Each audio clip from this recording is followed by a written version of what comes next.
الحمد لله إن الحمد لله نحمده ونستعينه ونستغفره ونعوذ بالله من شرور أنفسنا ومن سيئات أعمالنا من يهده الله فلا مضل له ومن يضلل فلا هادي له وأشهد أن لا إله إلا الله وحده لا شريك له وأشهد أن محمدا عبد الله ورسوله يا أيها الذين آمنوا اتقوا الله حق تقاته ولا تموتن إلا وأنتم مسلمون يا أيها الذين آمنوا اتقوا الله وقولوا قولا سديدا يصلح لكم أعمالكم ويغفر لكم ذنوبكم ومن يطع الله ورسوله فقد فاز فوزا عظيما. أما بعد فإن أحسن الحديث كلام الله وخير الهدي هدي محمد صلى الله عليه وسلم وشر الأمور محدثاتها وكل محدثة بدعة وكل بدعة ضلالة وكل ضلالة في النار. أيها الإخوة والأخوات، السلام عليكم ورحمة الله وبركاته. حديثنا اليوم حول حسن التصرف والمعاملة مع الوالدين. فبالمناسبة أيها الإخوة والأخوات، نرى أن الإسلام ما شدد في وصية الوالدين بالأولاد، لأن الوالدين هذه الفطرة التي جعلها الله تبارك وتعالى لأولادهم مركبة في طبعهم وفي أصل تكوينهم. فالوالدان يندفعان بالفطرة إلى رعاية الأولاد، يندفعان إلى التضحية بكل شيء في سبيل أولادهم، بالذات بالوقت بالمال. لكن بر الأبناء للآباء ليس أمر طبيعي أو فطري، فبر الوالدين تكليف يقتضي إرادة، يقتضي بذل عطاء، أي معناه عبء إضافي يستغرق وقت وتنظيم وجهد وتضحية. وبما أن البشر يفكرون أولا وقبل كل شيء في مستقبلهم وعملهم وأنشطتهم الترفيهية والزوجة والأطفال، فإنهم يميلون إلى النسيان وإهمال الوالدين. يهملون الوالدين الذين ضحوا بحياتهم وبشخصهم من أجل مصلحة أولادهم وإدخال السرور والسعادة عليهم. فلهذا أيها المؤمنون الأعزاء، رعاية الوالدين مسؤولية ليست تلقائية، ولهذا أصر الله تبارك وتعالى على أن يوجب على المسلمين وأن يوصيهم برعاية الوالدين، حيث أن الله تبارك وتعالى قرن عبادته سبحانه ببر الوالدين.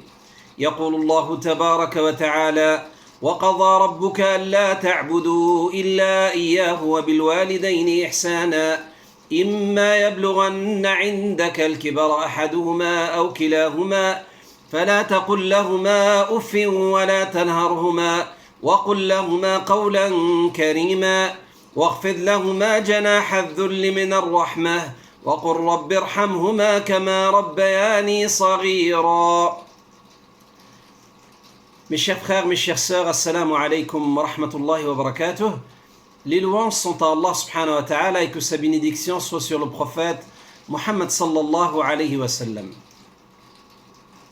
Notre thème aujourd'hui, incha'Allah, comment on peut se comporter avec nos parents. Dans cette vie, mes frères et mes sœurs, il y a des principes qui sont des évidences, car ils font partie de la nature humaine. Et ces évidences n'ont pas besoin d'être rappelées avec insistance. Par exemple, on ne trouvera pas dans le Coran ou dans la sunna du prophète sallallahu alayhi wa sallam l'ordre d'aimer ses enfants ou de s'occuper d'eux matériellement, parce que cela est naturel pour les parents. Par contre, bien se comporter avec ses parents ou bien s'occuper d'eux n'est pas un acte aussi naturel que celui de s'occuper de ses enfants. C'est une charge supplémentaire pour les enfants qui demande du temps, de l'organisation, des efforts et des sacrifices. Et comme l'être humain pense en priorité à son avenir, à son travail, à ses loisirs, à son épouse et à ses enfants, il a tendance à oublier et à négliger ses parents. Ses propres parents qui ont sacrifié de leur vie et de leur personne pour son bien et sa joie, il les a oubliés, ou encore pire, wal'iyadu billah, qu'Allah nous protège, il les a abandonnés. Donc, chers croyants, bien s'occuper de ses parents est une responsabilité qui n'est pas automatique. Et c'est pour cela Allah subhanahu wa ta'ala insiste sur les devoirs des musulmans et des musulmanes envers leurs parents. Et la première chose à dire à ce sujet, c'est que bien s'occuper de ses parents est tellement important dans la religion musulmane. Allah subhanahu wa ta'ala le place en deuxième position, directement après l'ordre le plus sacré qui est l'adoration unique d'Allah Azza wa Jal. En effet, Allah subhanahu wa ta'ala dit dans ce verset: et ton Seigneur a décrété, n'adorez que lui et marquez de la bonté envers les pères et mères. Si l'un d'eux ou tous deux doivent atteindre la vieillesse auprès de toi, alors ne leur dis point fille et ne les brusque pas, mais adresse-leur des paroles respectueuses. لهذا إخواني الكرام وأخواتي الكريمات، لما قال الله تبارك وتعالى: وقضى ربك ألا تعبدوا إلا إياه وبالوالدين إحسانا، قرن الله تبارك وتعالى العبادة ببر الوالدين.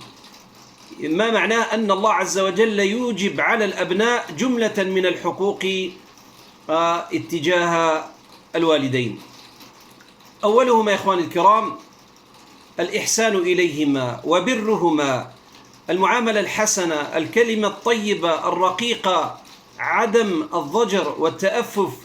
أي الله عز وجل يقول: فلا تقل لهما أف ولا تنهرهما وقل لهما قولا كريما.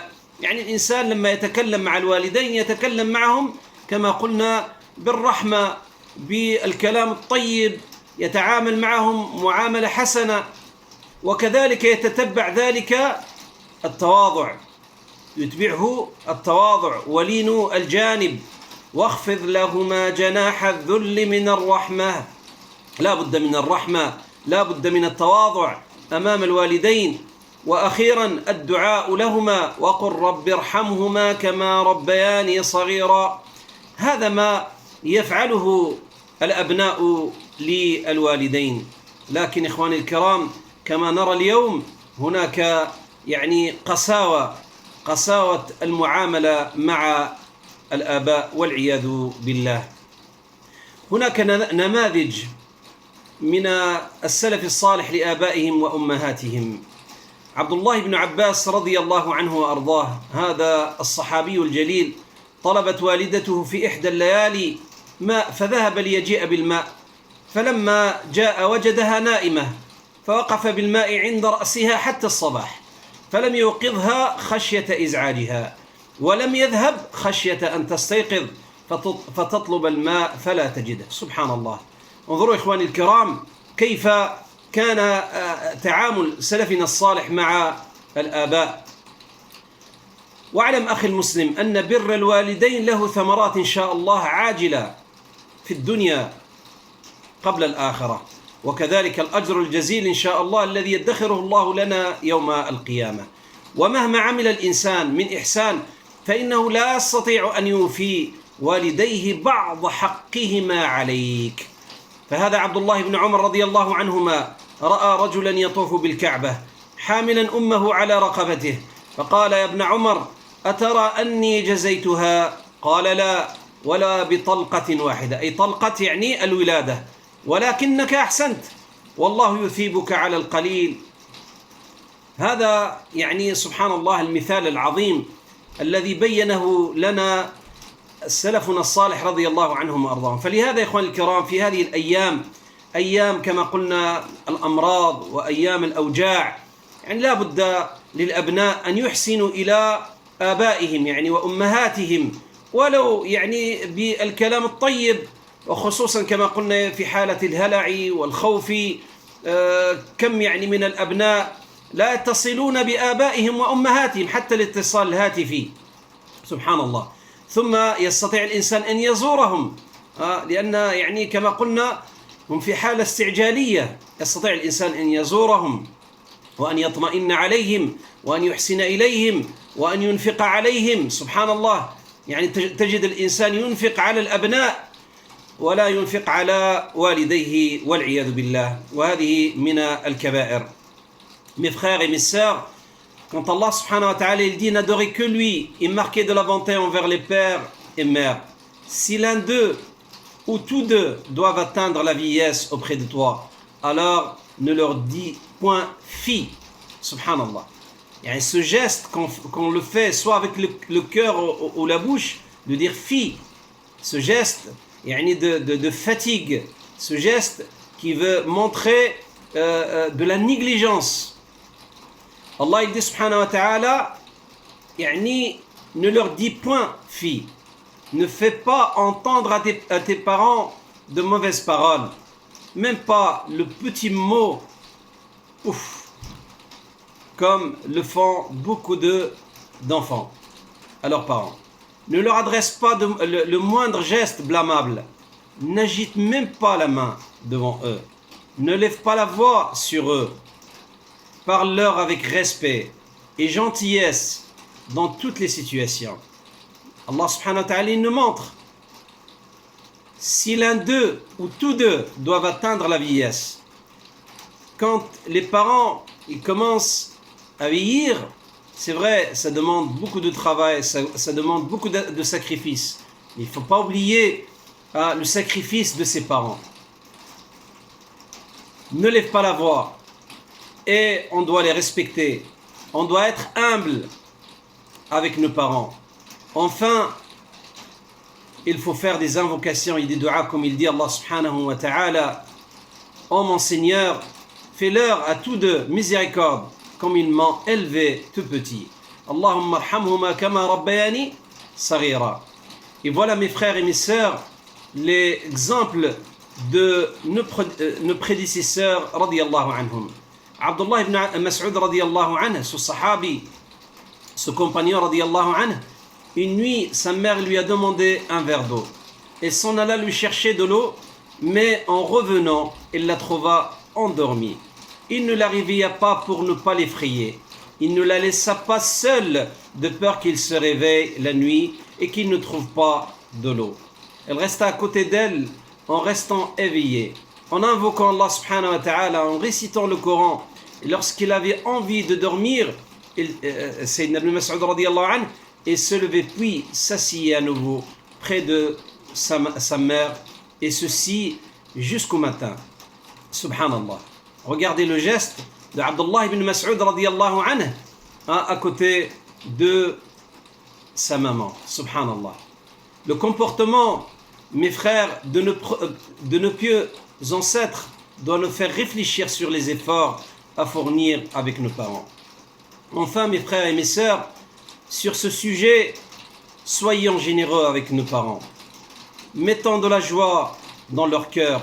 Soyons cléments et indulgents avec eux. Surtout ces moments de pandémie, des moments très difficiles, des moments normalement qu'on doit veiller sur nos parents. Subhanallah, il y a des enfants, même pas un coup de téléphone pour voir si les parents ils vont bien, ils sont malades, et ils ont besoin de quelque chose.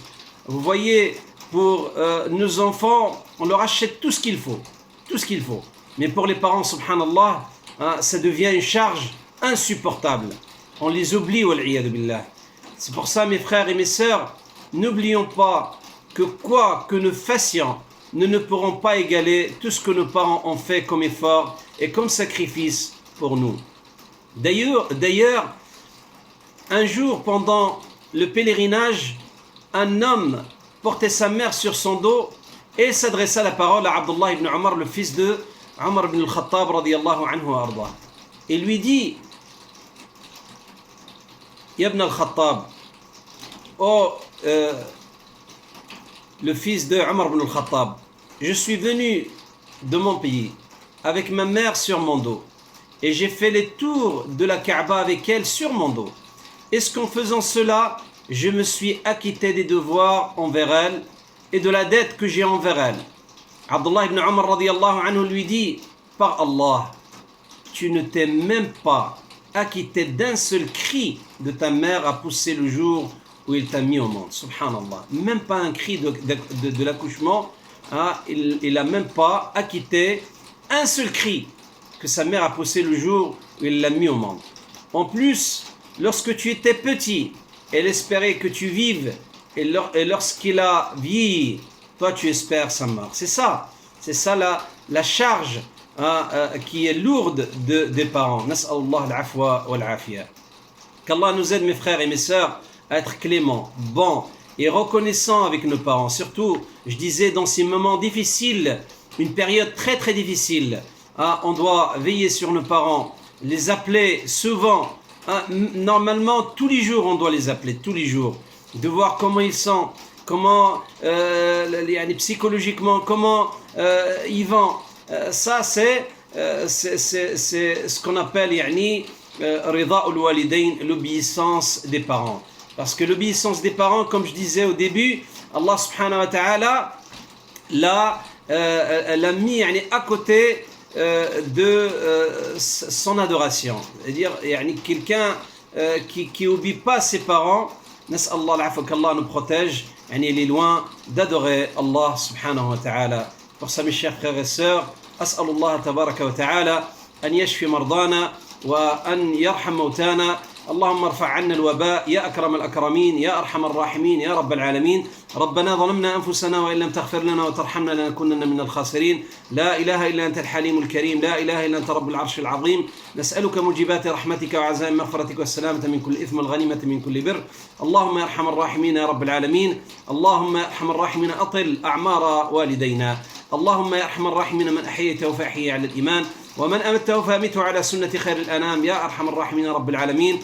وصل اللهم وسلم على سيدنا محمد وعلى آله وصحبه أجمعين وآخر دعوانا أن الحمد لله رب العالمين.